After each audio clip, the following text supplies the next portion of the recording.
Sudah beberapa malam ini, aku tidak bisa tidur di ruang tengah. Meskipun ada beberapa kamar yang ada di lantai bawah dan di lantai atas, tapi kami tidak berani untuk tidur sendirian. Kami takut akan sesuatu yang bergentayangan di kampung dalam beberapa hari ini. Sejujurnya, sudah beberapa hari ini aku susah sekali tidur. Ibu dan bapak nampak berjaga di ruang tengah. Mereka memastikan anaknya bisa tidur nyenyak di tengah-tengah teror yang melanda. Hal ini rupanya tidak terjadi dalam keluargaku saja. Namun banyak pula keluarga-keluarga lain yang tidur bersama di ruang tengah seperti yang aku lakukan sekarang. "Belum tidur, Pak, Bu?" tanyaku.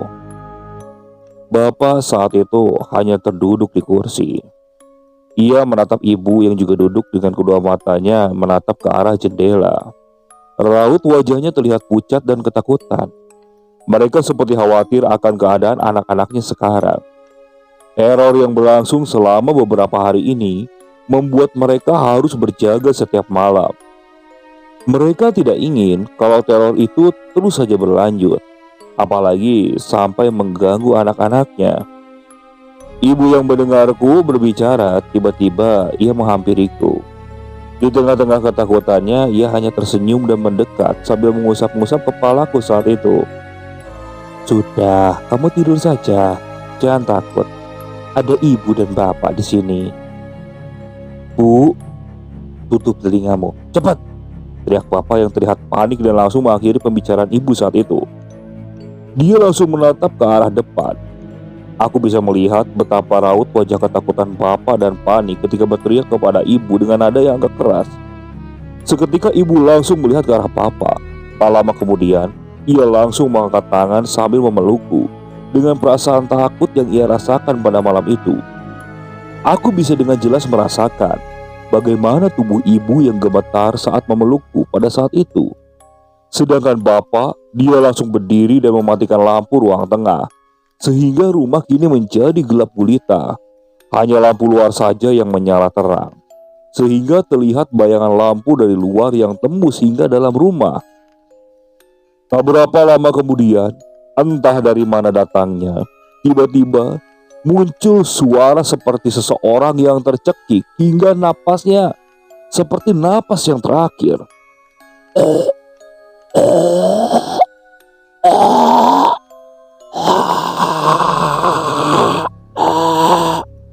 Suara itu menggema hingga terdengar oleh kedua telinga kita. Ibu yang ketakutan hanya bisa menunduk dan memeluk lebih erat dari sebelumnya. "Jangan dilihat, Nak. Jangan dilihat," kata ibu yang menundukkan kepalanya sambil memelukku lebih erat daripada sebelumnya. Bapak yang ada di sana tiba-tiba langsung berdiri. Ia mengangkatkan salah satu tangannya agar kita semua diam di sana.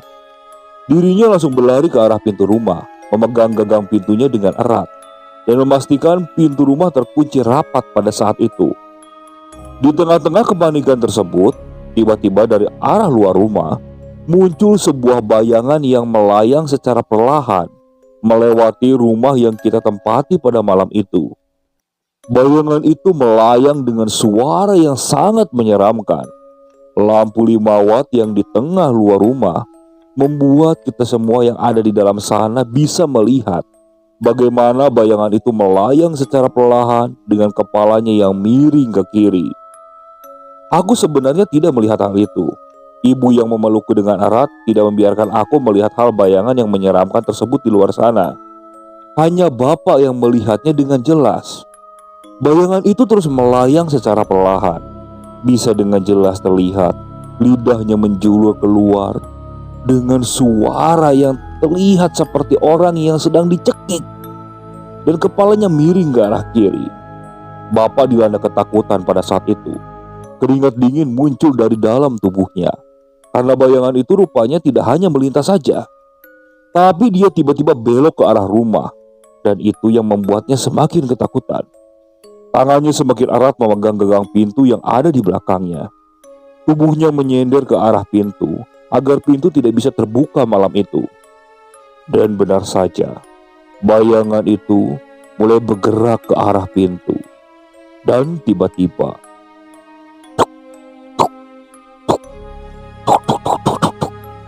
pintu tersebut mulai digedor. Dan tak berapa lama, gagang pintu mulai bergerak-gerak, seperti sedang berusaha ada yang membukanya dari luar. Bayangan itu sepertinya ingin masuk ke dalam. Bapak semakin panik melihat itu. Dia memegang gagang pintu itu dengan sekuat tenaga. Bahkan dirinya hanya bisa diam, seolah-olah di rumahku ini tidak ada orang, sehingga dia akan pergi begitu saja. Tidak sampai di sana teror tersebut. Bayangan itu terus mengetuk pintu beberapa kali. Ketukan yang pelan membuat suasana semakin mencekam.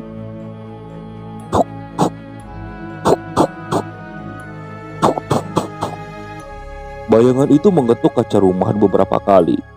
Ibu yang masih memelukku semakin ketakutan. Ia bahkan menoleh ke arah bapak sambil menundukkan kepalanya. Ibu coba memberikan isyarat bahwa pintu rumah yang terkunci di sana jangan sampai terbuka. Bayangan itu sepertinya ingin masuk ke dalam rumah.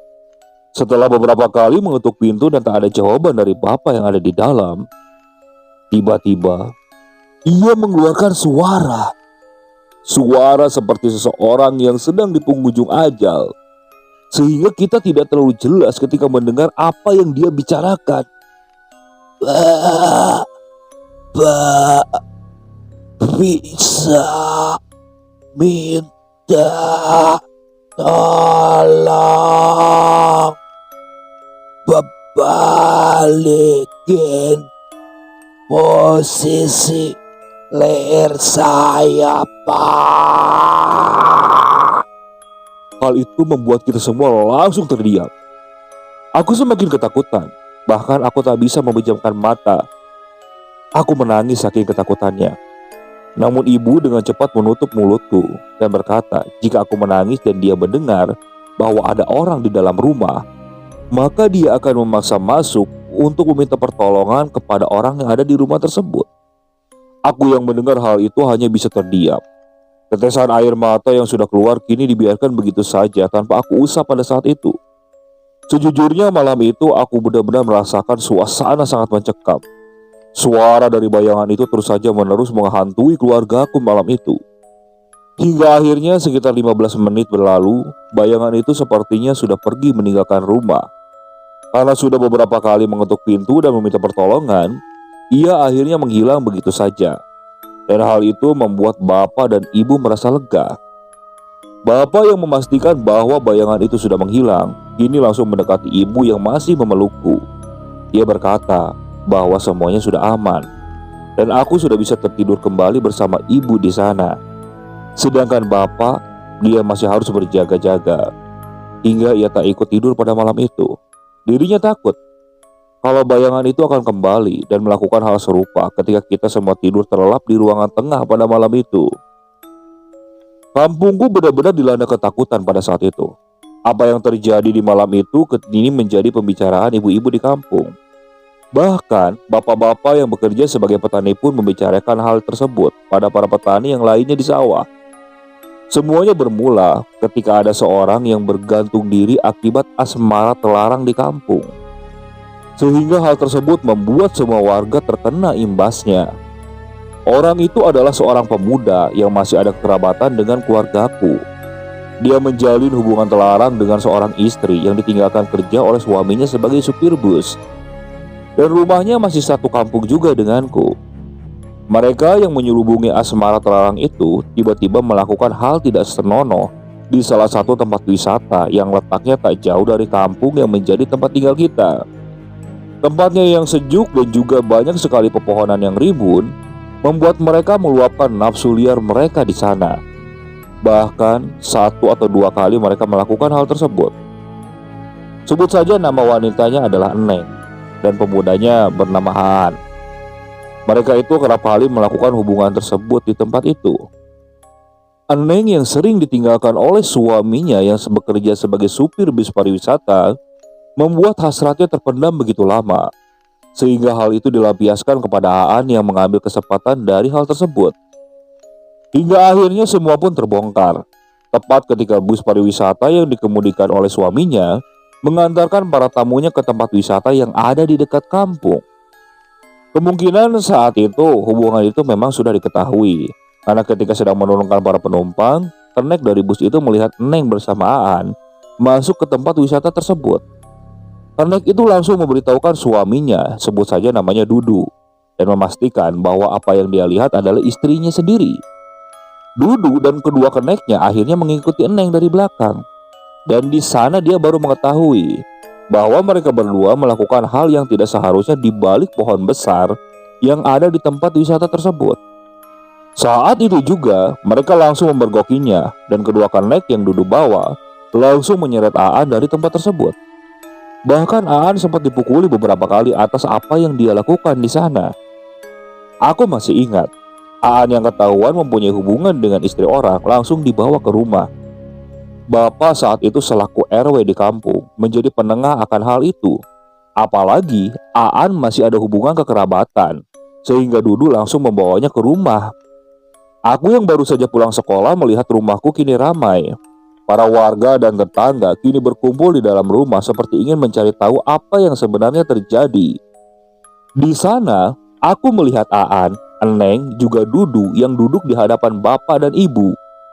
Aku bisa dengan jelas melihat betapa marahnya Dudu saat itu. Dia melampiaskan emosinya kepada bapak yang coba menengahi situasi apa yang sebenarnya terjadi. Bapak juga sebenarnya marah kepada Aan apa yang dia lakukan saat itu. Namun dia tidak bisa langsung memarahinya di tempat.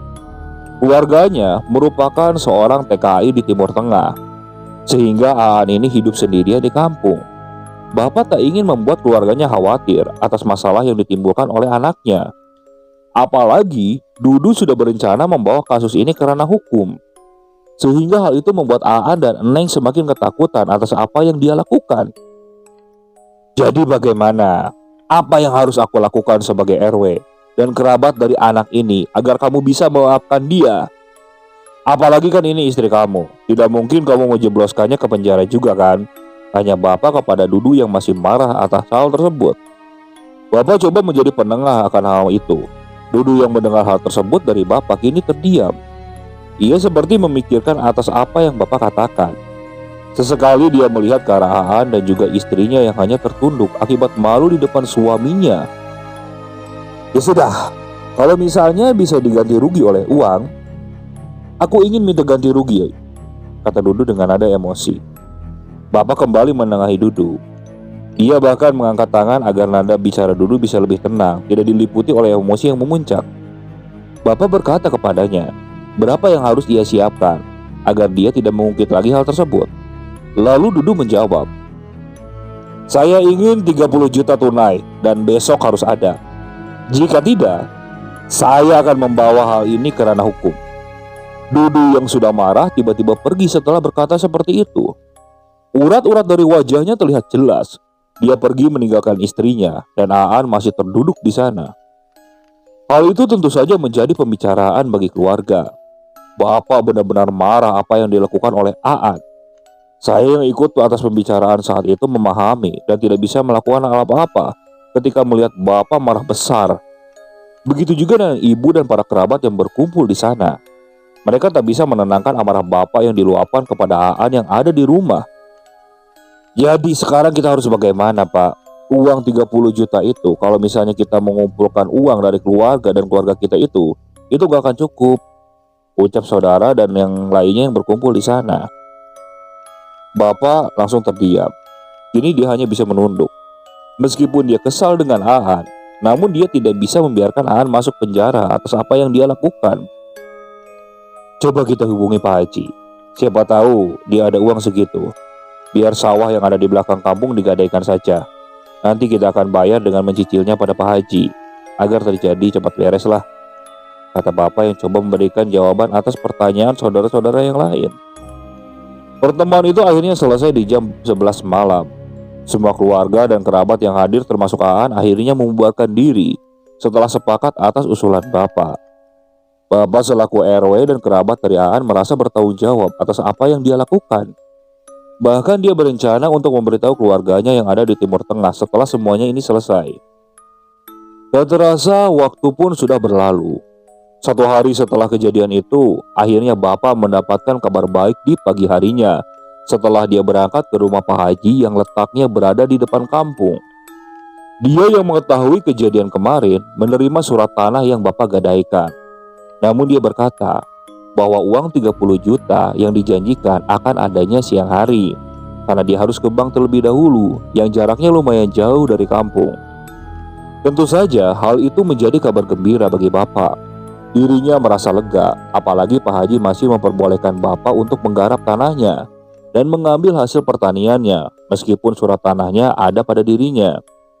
Aku yang saat itu berada di dalam rumah, tiba-tiba disuruh oleh Bapak untuk mendatangi rumah Aan dan menyuruhnya untuk bertemu dengan Bapak di rumah. Aku pun mengangguk, sambil membawa bola sepak kecil, aku memainkan di depan rumah. Akhirnya aku berangkat ke rumah Aan yang letaknya tak jauh dari sana. Aku melintas gang kecil yang becek dan berdebu, hingga akhirnya aku menemukan sebuah jalan kampung yang sedikit menanjak. Aku pun menjelajahi jalan itu, lalu kemudian belok ke arah kiri, di mana di sana ada sebuah jalan kecil dari batu dan disusun hingga akhirnya sampai ke sebuah rumah kayu berwarna hijau yang tampak terlihat sepi. An, itu dipanggil Bapak, ucapku seperti itu, tapi tak ada jawaban. Suasana di sana juga sepi. Aku lalu mendekati pintu depan. Di situ aku melihat pintu itu terkunci dari dalam. Beberapa kali aku memanggil Aan, namun tak ada jawaban. Akhirnya aku berjalan ke belakang. Aku coba masuk lewat pintu belakang yang mungkin saja bisa aku buka dari luar. Aku menatap ke atas, dan di sana aku melihat celah-celah pintu yang tidak tertutup rapat. Aku berniat memasukkan tanganku ke celah-celah itu dan berusaha melepaskan kunci yang menutupi pintu dari dalam.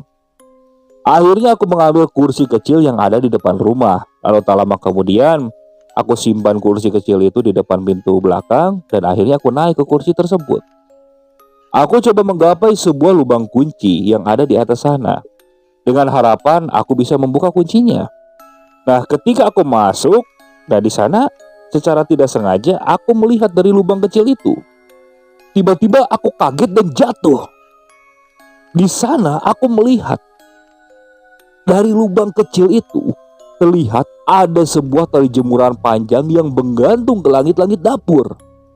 Dan di bawahnya ada seseorang yang menggantung dengan lehernya yang patah ke arah kiri. Wajahku benar-benar pucat ketika melihat pemandangan itu. Aku merasa tidak percaya dengan apa yang aku lihat. Tubuhku gemetar hebat. Aku benar-benar tidak menyangka bahwa Aan akan menggantung tubuhnya di sebuah tali jemuran yang ada di dalam rumahnya sendiri. Aan menggantung dengan tali di lehernya, matanya melotot dengan lidah yang menjulur keluar, menandakannya patah, sehingga kepalanya miring ke arah kiri. Dia melakukan itu mungkin karena malu, apalagi posisinya di rumah itu dia tinggal sendirian. Kedua orangnya masih bekerja di Timur Tengah. Aku yang ketakutan langsung bergegas pulang ke rumah. Aku ceritakan semuanya kepada Bapak. Hingga tak butuh waktu lama, kabar tentang Aan yang gantung diri pun menyebar hingga ke seluruh kampung, bahkan sampai ke telinga Dudu dan Eneng. Aan yang masih ada hubungan dengan keluargaku akhirnya dikuburkan di pemakaman umum di dekat kampung. Bapak, ibu, dan juga kerabat yang lain merasa menyesal dengan apa kejadian ini. Apalagi Bapak yang semalam habis memarahi Aan habis-habisan. Mereka tidak menyangka bahwa Aan akan melakukan hal seperti ini. Apalagi Dudu dan Eneng, mereka tidak menyangka. Dudu yang paling merasa bersalah tiba-tiba mendekati Bapak saat pemakaman setelah selesai dilakukan. Dia berkata bahwa dirinya tidak akan menagih ganti rugi yang harus Aan dan keluarganya tanggung atas apa yang dilakukan oleh Aan. Bahkan dia meminta maaf jika terlalu emosi kemarin sehingga membuat Aan seperti itu. Uang 30 juta yang seharusnya diberikan pada siang itu kini diikhlaskan oleh Dudu dan keluargaku tidak perlu membayarnya lagi sekarang. Bapak, ibu, dan kedua orang tuanya yang ada di Timur Tengah merasa sedih atas kepergian Aan. Bahkan aku yang merupakan kerabatnya pun menyayangkan Aan melakukan hal tersebut. Namun kesedihan itu nampaknya tidak berlangsung lama. Karena ketika malam harinya tiba, Aan yang gentayangan kini mulai keluar dan mengganggu warga di kampung tersebut. Korban pertama atas kejadian tersebut adalah Dudu dan Neng yang kini sedang beristirahat di rumahnya. Dudu yang masih marah kepada istrinya memilih untuk tidur saja di garasi bisnya, sedangkan Neng ditinggalkan sendirian di rumahnya. Saat itu perasaan si Neng tidak karuan. Perselingkuhan yang dia lakukan dan juga kematian Aan membuat dirinya tidak bisa tidur. Apalagi kini sudah 2 hari berlalu dari kejadian itu, dan Neng tak bisa tidur dengan apa yang sudah dia lakukan. Tak terasa jam sudah menunjukkan pukul 11 malam. Neng yang hanya terbaring di dalam kamar tiba-tiba mendengar suara gaduh dari dapur rumahnya. Dia merasa itu Dudu yang sedang pulang dan masuk mungkin lewat pintu belakang. Seketika itu, Neng yang masih merasa bersalah lalu bangun.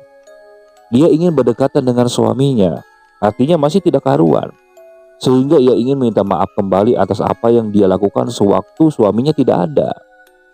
Dengan langkah kaki yang tergesa-gesa, dia lalu berjalan ke arah dapur, coba menyambut suaminya. Namun tepat ketika dirinya membuka tirai, tiba-tiba dia dikejutkan oleh kemunculan Aan di sana. Matanya terbelalak ketika dia melihat Aan tergantung di dapur pada saat itu.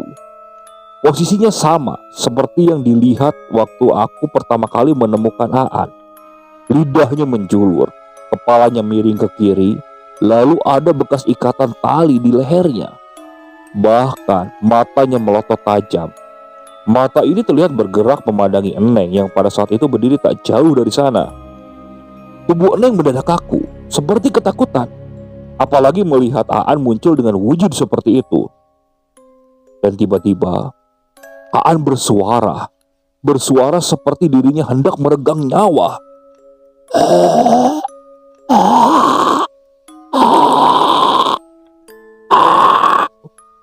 Seketika Neng berteriak. Dia benar-benar ketakutan. Dia langsung berlari keluar dan berlari menuju suaminya di garasi bis. Dia tidak peduli saat itu, tidak melihat sekitar. Tujuannya garasi tempat suaminya tidur. Sampai di sana, dia lalu menceritakan semuanya kepada Dudu. Dudu awalnya tidak percaya. Namun tak berapa lama, di garasi bisnya, Dudu melihat bahwa di dalam sebuah bis seperti ada Aan yang tampak menggantung di sana. Lehernya miring ke kiri tampak seperti patah. Matanya melotot melihat Dudu dengan tajam. Yang lebih mengerikannya, lehernya itu benar-benar seperti tidak mempunyai tulang sama sekali. Lidahnya menjulur dan sangat panjang. Dudu sangat ketakutan saat itu. Dia langsung berteriak. Bahkan Dudu sampai bilang uang 30 juta itu tidak perlu dia ganti. Dia sudah ikhlas, jadi tak perlu muncul lagi di hadapannya, ucap Dudu saat itu. Hingga akhirnya kampung pun jadi ramai tentang pembicaraan bahwa arwah Aan kini gentayangan. Karena malam itu konon kabarnya bukan hanya Dudu dan Neng, tapi beberapa warga lain. Mereka mendengar suara seperti orang dicekik di depan rumahnya. Namun tak ada yang sempat melihat keluar karena mereka sangat ketakutan. Kampung yang awalnya ramai kini mendadak sepi ketika malam tiba. Para warga kampung kini ketakutan kepada Aan karena seringkali dia muncul dan menakut-nakuti warga di setiap malamnya. Aku merasakan hal tersebut di setiap malam. Apalagi keluargaku adalah kerabat dari Aan, sehingga dia selalu datang setiap malam mengetuk-ngetuk pintu rumah. Kadang muncul dan berdiri di depan kaca depan rumah. Terkadang dirinya hanya muncul dengan suara yang membuat ketakutan di setiap malam. Namun terkadang Aan muncul dengan tubuhnya yang melayang mengelilingi rumah dengan wujudnya yang menyeramkan. Aan bergentayangan dan mendatangi siapa saja yang dia kenal dengannya. Dan hal itu membuat kampungku menjadi sebuah kampung yang mati pada malam hari. Tidak ada aktivitas pada malam hari. Semua warga ketakutan terhadap Aan. Mereka takut Aan muncul dan berkeliling setiap malam untuk menakut-nakuti warga. Hingga akhirnya sudah seminggu dari kejadian tersebut. Dudu dan Neng kini mendatangi bapak kembali untuk mencari solusi akan hal itu. Aku melihat mereka berdua meminta maaf kembali kepada bapak atas apa yang mereka ucapkan pada hari itu, sehingga membuat Aan menggantung diri di kamarnya. Dudu yang merasa putus asa saat itu minta ganti rugi sebanyak 30 juta dan membuatnya harus terus dihantui oleh Aan yang gentayangan hingga saat ini. Aan kini bergentayangan. Dia bahkan selalu minta bantuan kepada orang-orang yang dia kenal, hingga akhirnya membuat bapak harus melakukan sesuatu pada tubuh Aan yang sudah dimakamkan di sana. Akhirnya setelah kejadian itu, para warga berdiskusi panjang dengan bapak dan Dudu. Hasilnya adalah mereka saling menyimpulkan bahwa jasad Aan harus digali kembali. Bahkan salah satu orang tuanya yang ada di Timur Tengah harus dipaksa pulang agar bisa menemani kepergiannya kembali setelah jasadnya digali. Bapak mencari orang yang bisa menyempurnakan jasad Aan, dan supaya si roh yang bergentayangannya itu pergi dari kampung itu. Hingga akhirnya bapak menemukan orang tersebut. Orang itu tinggal di kampung tetangga. Setelah bapak menemui orang itu dan menjelaskan semuanya, hingga akhirnya tepatlah di hari Senin, tepat 1 minggu setelah teror itu menghantui kampung. Akhirnya bapak beserta para warga bersiap-siap menggali kembali jasad Aan yang ada di pemakaman kampung. Aku yang ada di sana pun akhirnya harus ikut ke pemakaman untuk menggali. Para warga bahu-membahu untuk menggali makam Aan. Makam yang baru beberapa hari ini harus digali kembali dan dimurnikan kembali sebelum akhirnya dikuburkan kembali.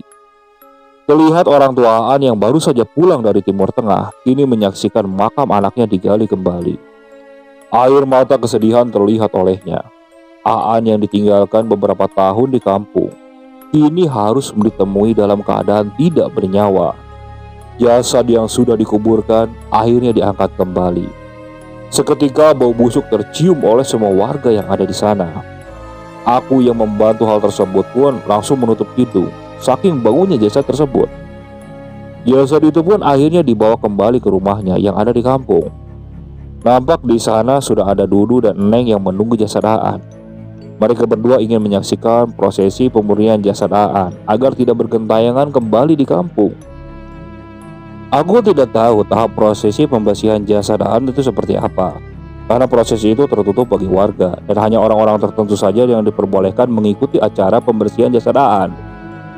Aku hanya bisa melihat jasad itu dimandikan, dikain kafani lagi dengan kain kafan yang baru. Dan setelah semuanya selesai, jasad Aan kembali dibawa masuk ke dalam rumah dengan beberapa orang yang mengikutinya dari belakang.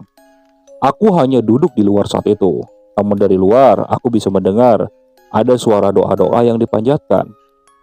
Setelah prosesi itu selesai dilakukan, Dudu kembali meminta maaf, begitu juga dengan Neng. Mereka berdua meminta maaf atas kesalahan yang mereka lakukan selama Aan masih hidup. Dudu menegaskan kembali bahwa uang yang dulu dia hutangkan atau 30 juta yang akan dia tagih sudah dia ikhlaskan dan tak perlu lagi dibayar.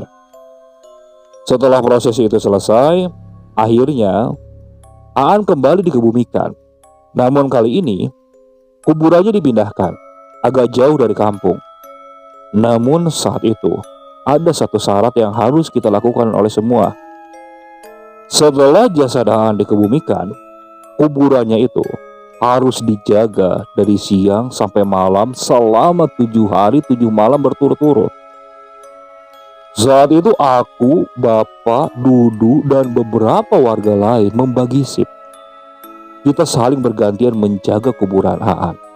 Di sana kita mengaji, memanjatkan doa supaya roh atau jin yang menyerupai Aan ini tidak bergentayangan kembali. Akhirnya setelah 1 minggu lamanya, kampung kembali tenang. Teror yang mengintai kampung akhirnya menghilang. Namun meskipun begitu, ingatan tentang teror tersebut itu masih membekas bagi para warga desa di salah satu kampung di wilayah Jawa Barat pada saat itu. Oke, sekian untuk cerita kali ini. Saya mohon maaf apabila masih banyak kekurangan dalam pembawaan ceritanya. Kritik dan sarannya silakan kalian bisa cantumkan di kolom komentar. Tak lupa saya juga ucapkan terima kasih kepada narasumber yang sudah membagikan kisahnya, termasuk para penonton yang sudah mampir dan mendengarkan cerita dari channel Rentera Keramat ini. Semoga kalian selalu diberikan kesehatan, dilancarkan rezekinya, dan dijauhkan dari musibah. Terus ikuti cerita yang dibawakan oleh channel Rentera Keramat ini. Assalamualaikum warahmatullahi wabarakatuh.